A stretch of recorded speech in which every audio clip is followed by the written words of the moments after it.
ఈరోజే బుధాష్టమి. బుధవారం అష్టమి తేదీ కలిసి వస్తే దానిని బుధాష్టమి అని పిలుస్తారు. ఇది శివకేశవులకు ఎంతో ప్రీతికరమైన పవిత్రమైన రోజు. మరి ఇంతటి విశేషమైన రోజు ఈ కథను వింటే చాలు, ఆ శివకేశవుల సంపూర్ణ అనుగ్రహం మీకు లభిస్తుంది. మరి ఆ కథ ఏంటో ఇప్పుడు విందాం. బుధగ్రహ దోషాలు తొలగిపోవడానికి, బుధుడి అనుగ్రహం ద్వారా తెలివితేటలు, మానసిక ప్రశాంతత, ఆరోగ్యం, సిరి సంపదలు కలగడానికి ఈరోజు పూజ చేయడం శ్రేయస్కరం. ఈ రోజున పరమశివుణ్ణి, పార్వతీదేవిని మరియు వినాయకుణ్ణి భక్తి శ్రద్ధలతో పూజించాలి. ఈరోజు ఉపవాసం ఉండి శివాలయంలో పూజలు చేయడం వల్ల సకల పాపాలు తొలగిపోతాయని పురాణాలు చెబుతున్నాయి.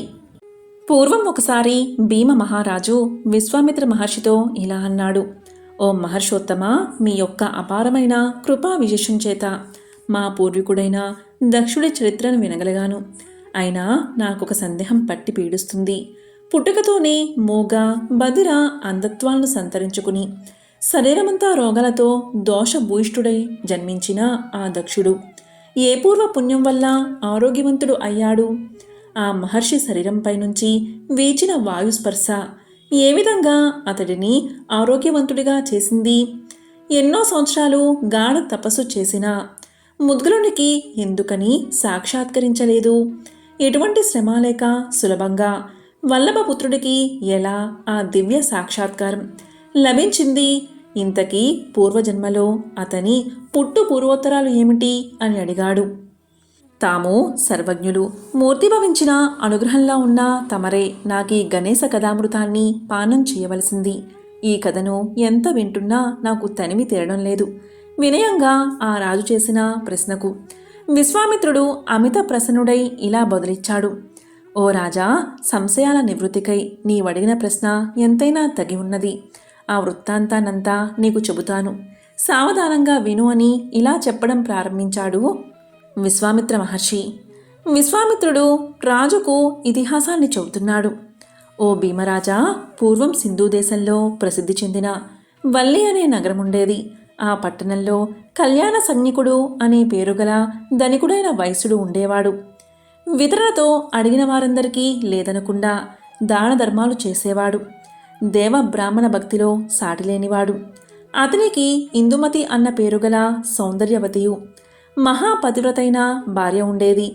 ఆ దంపతులకు గుణవంతుడు, రూపవంతుడు అయిన కుమారుడు పుట్టాడు.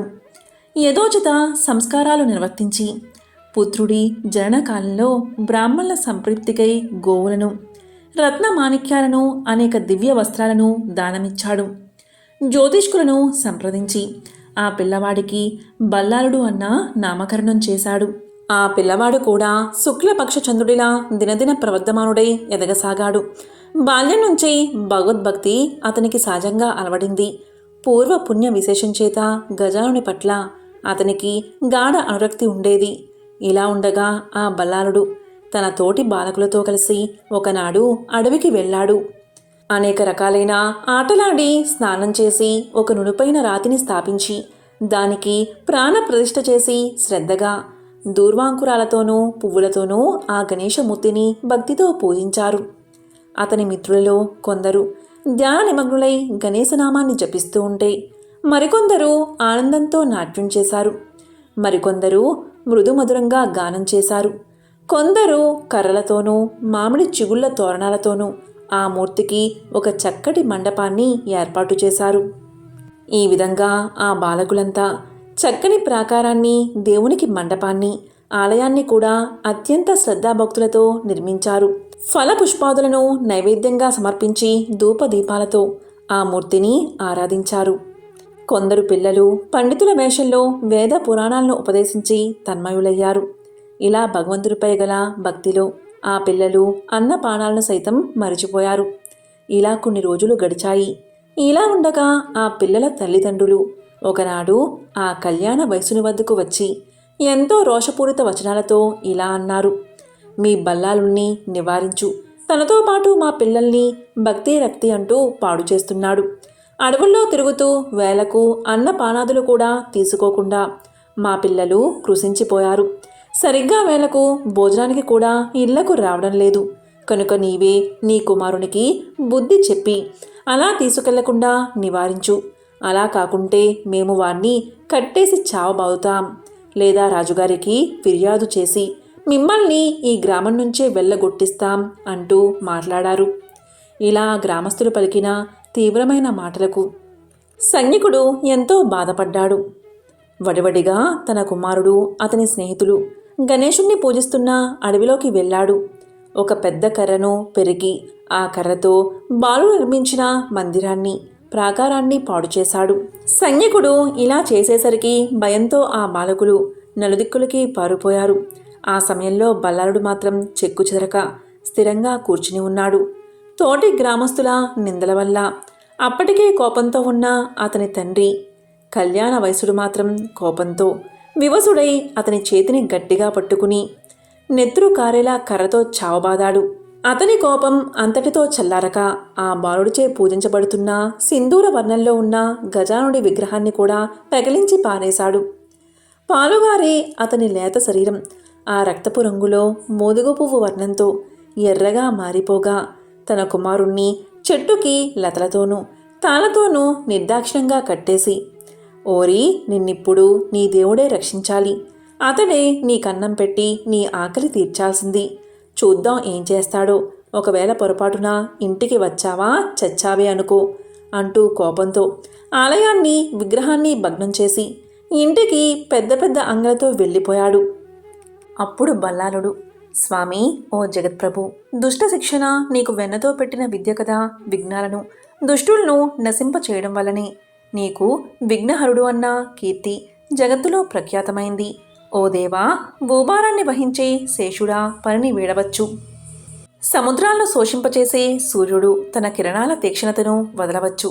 అలాగే అగ్ని తన ఉష్ణతను, వేడిమిని కోల్పోవచ్చు. కానీ నీవు నీ నిజభక్తులను ఎన్నడూ వీడవని శృతులు ఘోషిస్తున్నాయి.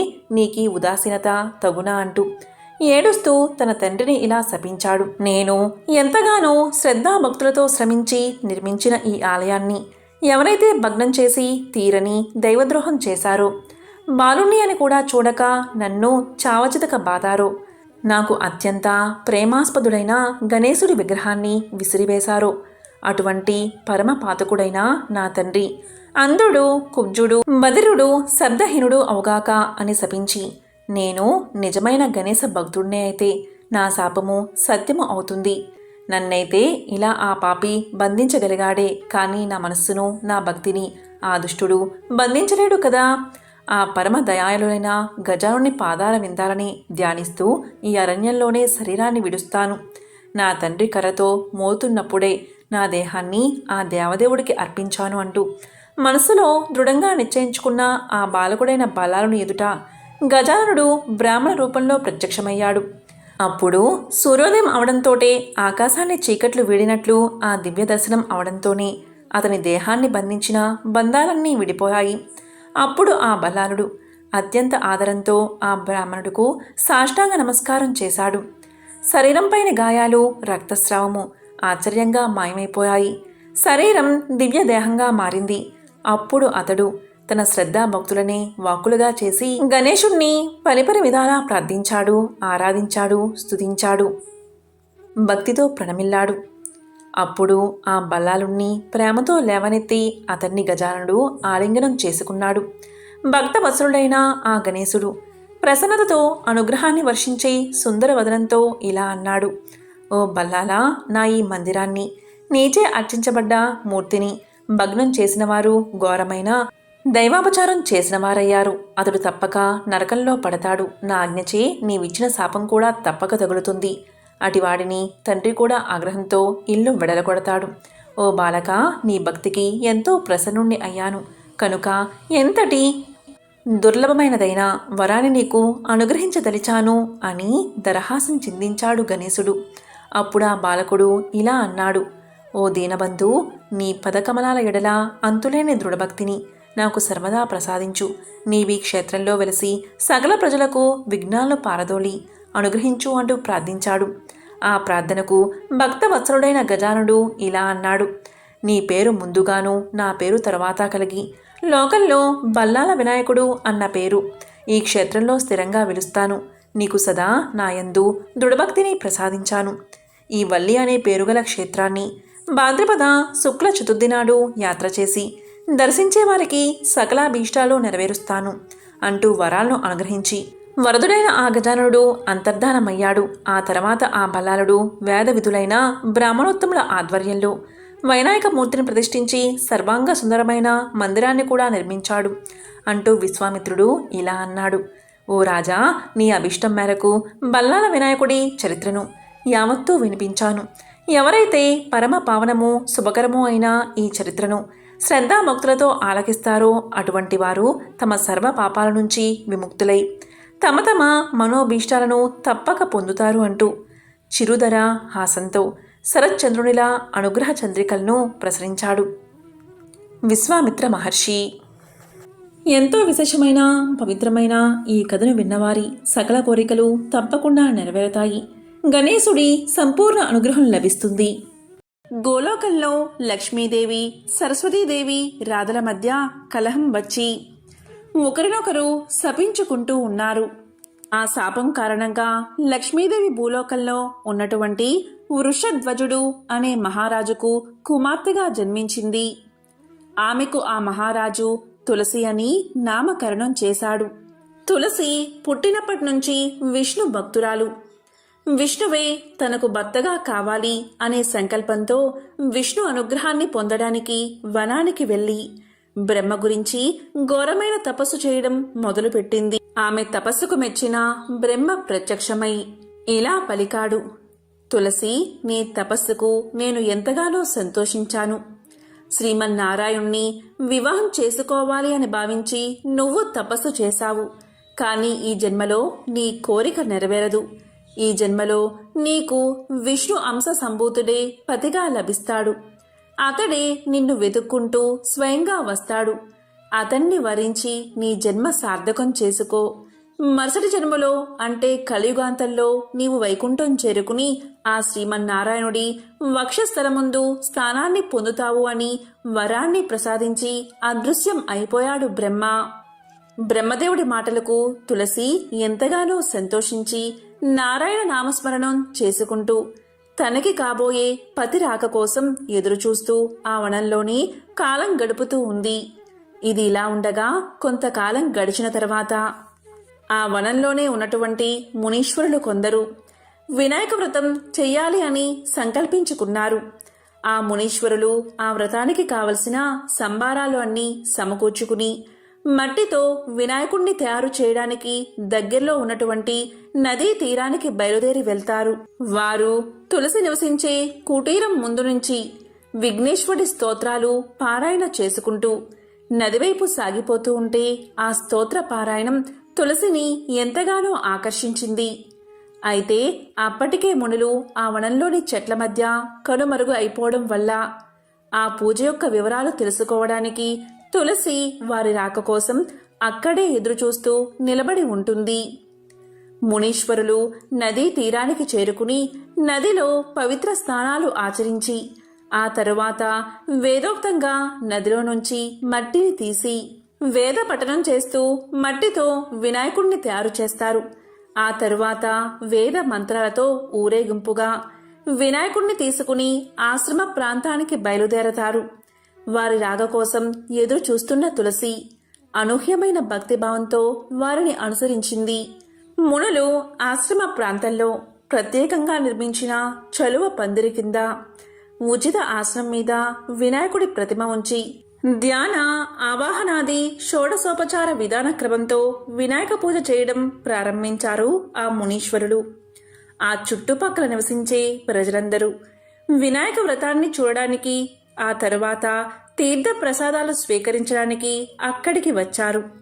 వారందరికీ వినాయకుడి తత్వాన్ని విసితం చేస్తూ ఒక ముని ఇలా పలికాడు. నాయనలారా, వినాయకుడు సాక్షాత్తు ఆ పరబ్రహ్మ అవతారమే. విష్ణుమూర్తి అంటే వ్యాపించినది అని అర్థం. అంటే సర్వత్రా ఉండేది. ఇందుగలడు అందులేడు అనే సందేహం వలదు. ఆ శంఖచక్ర గదాధారుడు అన్నిటా ఉంటాడు. ఆ విష్ణువే పృథ్వీ రూపాన్ని దాల్చాడు. ఆ ప్రకృతితోనే పురుషుడైన పరమేశ్వర తత్వం చేరడం చేత పరబ్రహ్మ ఈ విఘ్నేశ్వరుడి రూపంగా అవతరించాడు. కనుక విష్ణువు ఇతడే, శివుడు కూడా ఇతడే, శివకేశవులకు మూలమైన ఆ పరబ్రహ్మం కూడా ఇతడే అని వివరించి చెప్పాడు. ఆ మాటలు విన్నటువంటి తులసీదేవి మదిలో బలంగా ఒక విషయం నాటుకుపోయింది. విష్ణువే విఘ్నేశ్వరుడు అని భావించింది. బ్రహ్మ వరాన్ని అనుసరించి ఈ జన్మలో విష్ణు సంభూతుడు తన్ను వెతుక్కుంటూ వచ్చి వివాహం చేసుకోవాలి. విఘ్నేశ్వరుడు విష్ణు అంశ సంభూతుడు తన్ను వివాహం చేసుకోవడానికి ఇలా వెతుక్కుంటూ వచ్చాడు అని అనుకుంది. అలా భావించి తులసి తానున్న స్థలం, సమయం, సందర్భాన్ని మర్చిపోయి మోహావేశంతో పరిగెత్తుకుంటూ వెళ్ళి విగ్రహ రూపంలో ఉన్నటువంటి విఘ్నేశ్వరుణ్ణి సమీపించి ఇలా పలికింది. స్వామి, జన్మజన్మలకు నీవే నా పతివి, నేనే నీ అర్ధాంగిని. నన్ను అనుగ్రహించు, నన్ను వరించు, ఇదిగో నా వరమాల అంటూ వినాయకుడి మెడలో వరమాల వెయ్యబోయింది. మరుక్షణంలోనే వినాయకుడి అభయహస్తం నిజరూపాన్ని దాల్చి మాల వెయ్యబోయిన తులసిని చెయ్యి పట్టి ఆపి వారిస్తూ ఇలా అంటుంది. ఆగు తులసి, ఆగు. మోహావేశంతో తొందరపడకు, నేను నీ పతిని కాను అని వారించాడు. అక్కడ ఉన్నటువంటి మునులు, భక్తులు విఘ్నేశ్వరుడి విగ్రహంలోంచి వినాయకుడి చెయ్యి మాత్రమే బయటకు వచ్చి స్వామివారి మాటలు వినిపించడంతో అందరూ ఆశ్చర్యపోయి అలాగే చూస్తూ ఉండిపోయారు. కాని తులసి మాత్రం తన పారవస్యంలోంచి బయటపడలేదు. విఘ్నేశ్వరుడి విగ్రహంలో విష్ణువే ఆమె కళ్ళకు దర్శనమిస్తున్నాడు. ఆమె ఇలా పలికింది. స్వామి, నన్ను వారించకండి. జన్మజన్మల పుణ్యఫలం చేత మీకు అర్ధాంగినయ్యే భాగ్యం నాకు కలిగింది. ఈ అదృష్టాన్ని నాకు దూరం చేయకండి. ఈ జన్మకే కాదు, మరే జన్మలో అయినా సరే మీరే నా పతి అంటూ తులసి భావావేశంతో వినాయకుడి మెడలో మాల వేసింది. ఆమె చర్యకు స్వామివారికి తీవ్రమైన ఆగ్రహం వచ్చింది. వెంటనే చీ మూర్ఖురాలా అని చీత్కారంగా చూస్తూ మట్టి విగ్రహం నుంచి నిజరూపంతో విఘ్నేశ్వరుడు సాక్షాత్కరించాడు. అలా బయటకు వచ్చిన స్వామి ఇలా పలికాడు. నీవు మోహావేశంలో విఘ్నేశ్వరుడికి, విష్ణువుకి తేడా తెలుసుకోకుండా రాక్షసంగా ప్రవర్తించావు. ఈ అసుర ఆచార విధానంతో నన్ను వరించాలి అని చూశావు. నీ మూర్ఖత్వానికి ఫలితంగా నీవు ఒక అసురుడికి ఇల్లాలివి అవుతావు అని శపించాడు. విఘ్నేశ్వరుడి మాటలు విన్న తులసి ఒక్కసారిగా ఆశ్చర్యపోయింది. అప్పుడు అక్కడే ఉన్నటువంటి మునులు స్వామివారికి నమస్కారం చేసి ప్రార్థిస్తూ ఇలా పలికారు. స్వామి, ఈ తులసి మరెవరో కాదు, లక్ష్మీదేవే, సాక్షాత్తు శ్రీమన్నారాయణుడి యొక్క భార్య. ఈమె శాప ఫలితంగా ఇలా జన్మించింది. విష్ణువుకే అర్ధాంగి కావాలి అనే తపనతో విష్ణుతత్వం కలిగిన మిమ్మల్ని విష్ణుదేవుడిగా భావించి వరమాల వేసిందే కాని ఎటువంటి దురుద్దేశంతోనూ కాదు. దయచేసి ఈమెకు శాప విమోచనాన్ని అనుగ్రహించండి అని పరిపరి విధాలుగా ప్రార్థించారు. దీంతో విఘ్నేశ్వరుడు కొంత శాంతించి ఇలా పలికాడు. ఈమె ఈ జన్మలో జలంధరుడు అనే అసుడికి అర్ధాంగి అవుతుంది. ఆ తరువాత తులసి వృక్ష రూపాన్ని ధరిస్తుంది. తులసిమాలలు విష్ణు ప్రియమవుతాయి. నిత్యము ఎవరైతే తులసిమాలలు ధరిస్తారో అటువంటి వారికి విష్ణు అనుగ్రహం సదా ఉంటుంది. తులసి పత్రాలతో విష్ణువును పూజించిన వారు మోక్షాన్ని పొందుతారు. తులసి పూసలు మాలలో జపానికి ఎంతో శ్రేష్టమైనవి అవుతాయి. ఇలా ఈ కలియుగాంతం వరకు తులసి పూజలు అందుకుంటూ విష్ణుదేవుడికి ప్రీతి పాత్రురాలు అవుతుంది. ఈ కలియుగాంతంలో నిజ రూపాన్ని పొంది విష్ణు సన్నిధిని చేరుకుంటుంది అని అనుగ్రహించాడు విఘ్నేశ్వరుడు. దీంతో అందరూ ఎంతో సంతోషించి విఘ్నేశ్వరుణ్ణి పరిపరి విధాలుగా కీర్తించారు. ఆ తరువాత తులసి చేతులు జోడించి ఇలా పలుకుతుంది. స్వామి, నీ పూజకు కూడా నాకు అర్హతను ప్రసాదించు అని వేడుకుంటుంది.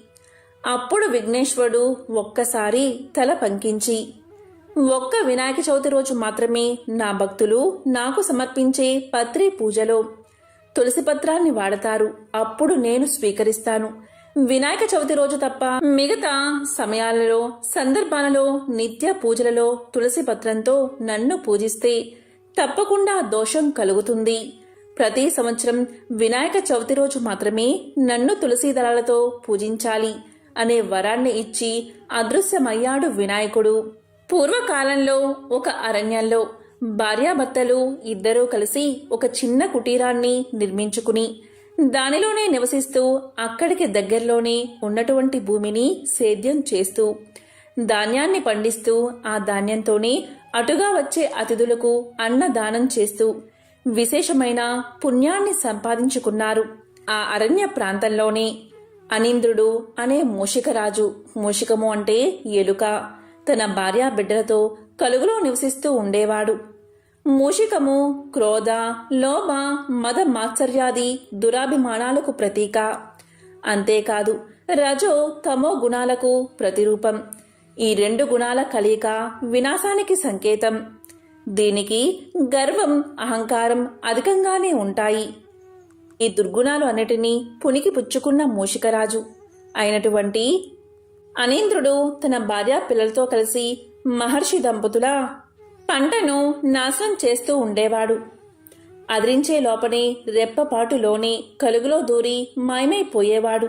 పండిన పంటలో 3వ వంతు పంట ఈ మూషికం కారణంగా నాశనమైపోయి 1 వంతు పంట మాత్రమే మిగిలేది.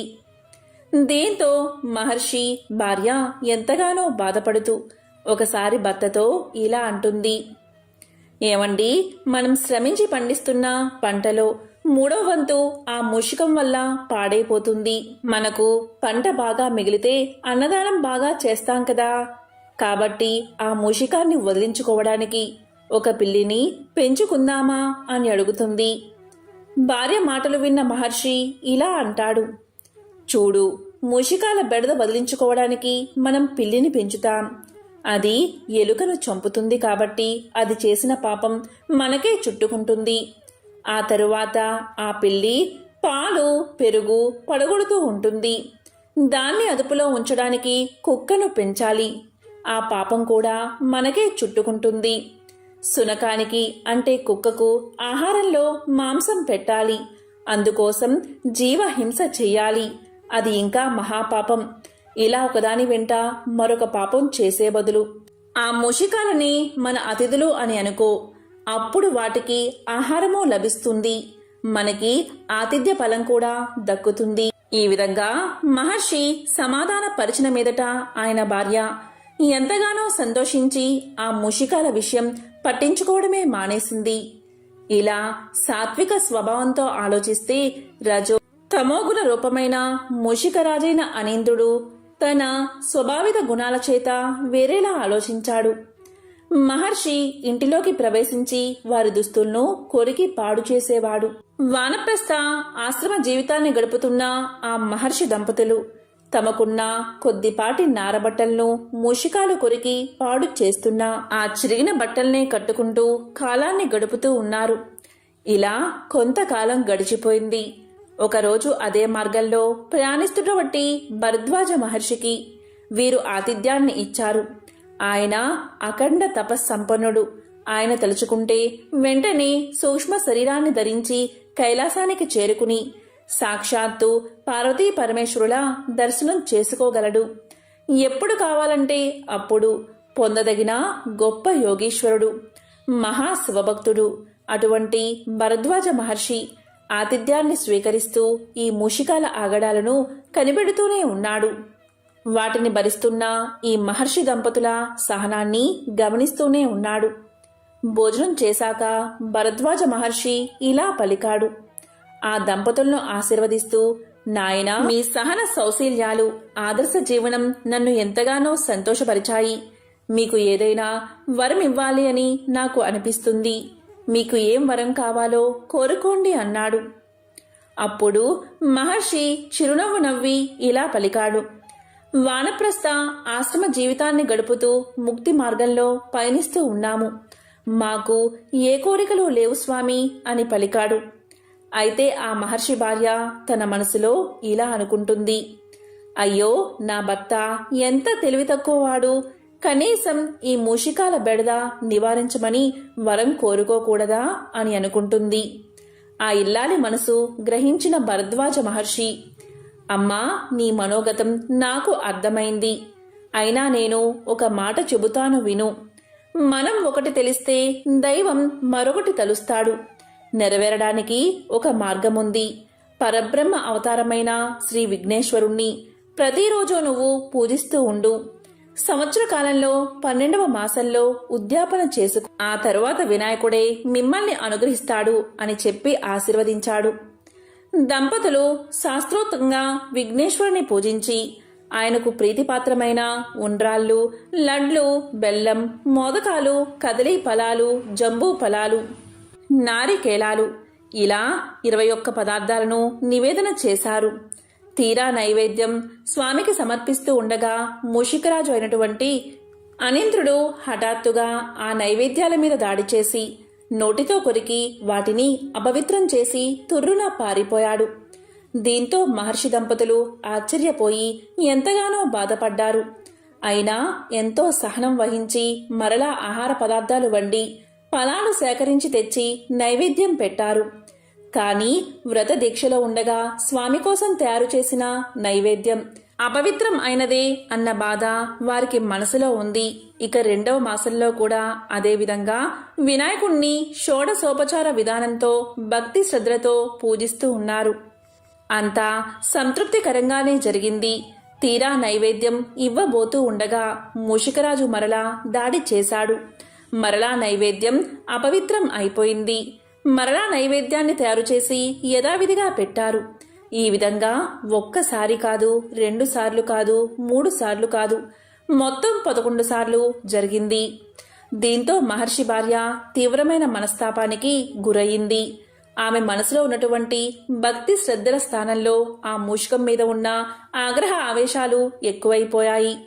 ఇక 12వ మాసం రానే వచ్చింది. భగవంతుడిపైన ఈసారైనా చక్కగా పూజలు చేసుకుని ఉద్యాపన చేసుకుంటే వ్రతదీక్ష పూర్తవుతుందని అనుకున్నారు మహర్షి దంపతులు. సంభారాలన్నీ సమకూర్చుకున్నారు. యథావిధిగా వినాయక వ్రతాన్ని ప్రారంభించారు. మహర్షి తన మనసునంతా విఘ్నేశ్వరుడి మీద లగ్నం చేసి భక్తి శ్రద్ధలతో పూజించడం మొదలుపెట్టాడు. కానీ మహర్షి భార్య మాత్రం దానికి విరుద్ధంగా మూషికం మీద ఉన్నటువంటి ద్వేషంతో రగిలిపోతూ ఈ రోజైనా సరే ఆ మూషికం ఆగడాలకు అడ్డుకట్ట వెయ్యాలి అనే కృతనిశ్చయంతో ఉంది. భక్త మనస్సు భగవంతుడి ధ్యానంలో ఉంటే భార్య మనస్సు మూషిక ధ్యాసలో ఉంది. ఆ మూషికం ఏ వైపు నుంచి వస్తుందో, ఏ పదార్థం మీదకు దాడి చేస్తుందో దాన్ని ఎలాగైనా పట్టుకోవాలి అని దృఢ నిశ్చయంతో కర్ర ఒకటి చెయ్యి మాటను దాచుకుని దిక్కులు చూడడం మొదలుపెట్టింది మహర్షి భార్య. ఇంతలో పూజా క్రమంలో నైవేద్యం పెట్టే సందర్భం రానే వచ్చింది. మహర్షి నైవేద్యానికి సంబంధించిన మంత్రం చదువుతూ ఉన్నాడు. ఆయన భార్య మూషికం రాక కోసం 4 వైపులా దిక్కులు చూడసాగింది. అంతలో వినాయక విగ్రహం వెనక నుంచి పాదాల మధ్య నుంచి దారి చేసుకుని మూషికుడు నైవేద్యం వైపు చూస్తున్నాడు. సరిగ్గా అదే సమయానికి మహర్షి భార్య దృష్టి మూషికం మీద పడింది. ఆహా, నేను ఎంతో సేపటి నుంచి ఎదురు చూస్తూనే ఉన్నాను. ఇప్పుడు భగవంతుణ్ణి పూజించిన పత్రి మధ్యలో నుంచి ఆ మూషికం వచ్చింది. పూజలో ఉన్నటువంటి పత్రినంతా అపవిత్రం చేసేసింది. దీన్ని ఇంకా క్షమించకూడదు అని మహర్షి భార్య ఆగ్రహ ఆవేశాలు తన్నుకుంటూ కోపంతో ఒక్కసారి చేతి కర్రను విసిరింది. ఓరి మూషికమా, నీ భగవద్ అపచారానికి ఇదే నా శాపము. అసుర ప్రవృత్తితో మమ్మల్ని హింసించిన నీవు అసురుడివై జన్మించి ఈ వినాయకుడి చేతిలోనే అంతమవ్వు అని శపించి తన చేతిలో ఉన్నటువంటి దుడ్డుకర్రను విసిరింది. విసురుగా దూసుకెళ్లిన ఆ దుడ్డుకర్ర మూషికానికి బలంగా తగిలింది. ఆ దెబ్బకి మూషికుడు గిలగిలా తన్నుకుంటూ వినాయకుడి పాదాల ముందు పత్రిలో ప్రాణాన్ని వదిలాడు. అంతవరకు భగవన్ నామస్మరణలో భగవద్ధ్యానంలో నిమగ్నమై ఉన్న మహర్షి ఆ అనూహ్యమైన సంఘటనకు ఒక్కసారిగా చలించిపోయాడు. భార్య చేసిన కిరాతకం ఆయన హృదయాన్ని కలిచివేసింది. ఆయనలో సహనం కట్టలు తెంచుకుని ఆగ్రహం బయటకు వచ్చింది. అప్పుడు మహర్షి ఇలా పలికాడు.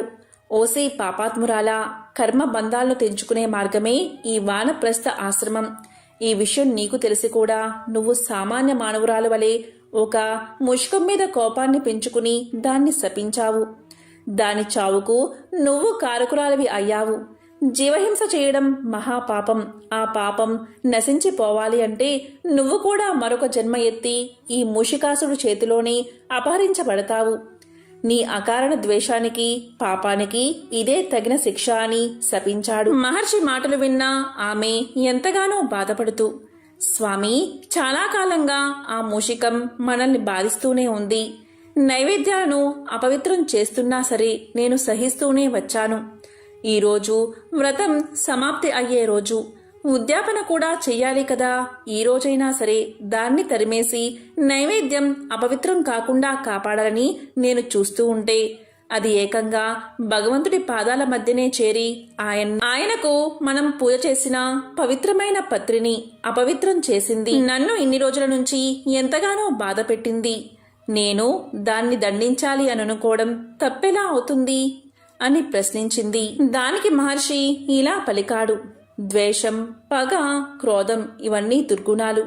వీటికి అహంకారమే కారణం. దీనికి మినహాయింపు ఉండదు. వానప్రస్థ ఆశ్రమాన్ని గడుపుతున్న మనకు శాంతి, సహనము, భూతదయ, అహింస పాటించడం మనకు ధర్మం. వాటిని ఈరోజు నువ్వు మర్చిపోయావు. అతిథి సేవ మన కర్తవ్యం. అంటే మానవుడే కాదు, సర్వజీవులు కూడా అతిథులే. ఈ మూషికం కూడా మనకి అతిథి లాంటిదే అనే నేను ఏనాడో నీకు చెప్పాను. నువ్వు నా మాటను మర్చిపోయావు. పరబ్రహ్మమే సర్వజీవుల్లో నివసిస్తూ ఉంటాడు. ఆ సత్యాన్ని నువ్వు మర్చిపోయావు. మూషిక రూపంలో నైవేద్యాన్ని ఆరగించడానికి వచ్చిన భగవంతుడిని గుర్తించలేక అది మామూలు జంతువు అనే భావంతో, క్రోధంతో దాని మీదకు కర్ర విసిరి హింసించావు. పైగా శపించావు. అందువల్లే ఇంతకాలం నువ్వు సంపాదించుకున్న తపశ్శక్తిని దుర్వినియోగం చేశావు. అందుకే నీకు పాపం అంటుకుంది. నువ్వు చేసిన అకృత్యానికి గాను భవిష్యత్తులో నువ్వు అనుభవించబోయే ఫలితం గురించి నేను చెప్పాను అంతే. ఇలా మహర్షి శాంతంగా పలికి బోధించగా ఆ మాటలకు ఆయన అర్థాన్ని జ్ఞానోదయం అయ్యింది. ఆ మహర్షి ఇలా పలికాడు, 12 మాసాలుగా మనం దీక్షతో విఘ్నేశ్వర వ్రతాన్ని చేశాము. భక్తితో ఆ స్వామివారికి నైవేద్యం సమర్పించాము. ఆ నైవేద్యాన్ని మూషికం తినడం వల్ల ఆ స్వామి పాదాల వద్దే తన జన్మను చాలించింది. ఇదంతా ఆ స్వామివారి సంకల్పమే. మనం ఒకటి తలిస్తే స్వామివారు మరొకటి తలిచారు. ఇది దేవ రహస్యం. నీకు ఒక దారి చూపిస్తాడు అని చెప్పాడు మహర్షి. ఆ ఇల్లాలు ఆ మాటలు విని, నేను కృతజ్ఞరాలిని. మరో జన్మ ఎత్తి త్వరగా నీ పాద సన్నిధికి చేరుకోవడానికి ఇప్పుడే నేను ఈ జన్మ చాలిస్తున్నాను అని చెబుతూ ముందుకు వంగి భర్త పాదాల మీద పడి ఓం గం గణపతియే నమః అని అంటూ విఘ్నేశ్వరుని తలుస్తూ తన యోగశక్తితో శరీరాన్ని చాలించింది.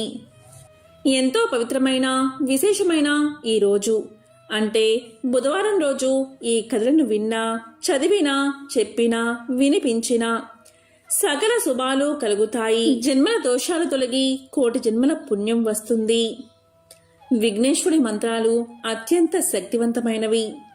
హిందూ సాంప్రదాయం, శైవం, వైష్ణవం అన్ని ప్రాంతాల్లోనూ అన్ని ఆచారాల్లోనూ వినాయకుడి ప్రార్థన, పూజ సాధారణం. ఓం గం గణపతియే నమః ఈ మంత్రం చాలా విశేషమైనది. అంటే దేవతల ప్రభువుకు వందనం చేస్తున్నామని అర్థం. గణపతి మూలాధార చక్రానికి అధిపతి. అందువల్ల ఈ మంత్రంతో మూలాధార చక్రానికి శక్తి లభించి ఉత్తేజితమవుతుంది. ఈ మంత్రాన్ని జపించడం వల్ల ఆటంకాలు తొలగిపోతాయి. ఓం శ్రీం హ్రీం క్లీం గ్లౌం గహ గణపతియే నమః ఈ మంత్రం కూడా చాలా శక్తివంతమైనది. దీన్ని శుచి శుభ్రతలతో 21 సార్లు పఠిస్తే, ఉచ్చారణ లోపం లేకుండా స్వామిని పూజిస్తే సకల శుభాలు కలుగుతాయి. కోరిన కోరికలు నెరవేరతాయి. స్వామి అనుగ్రహం మీకు కలుగుతుంది. ఓం గం గణపతియే నమః.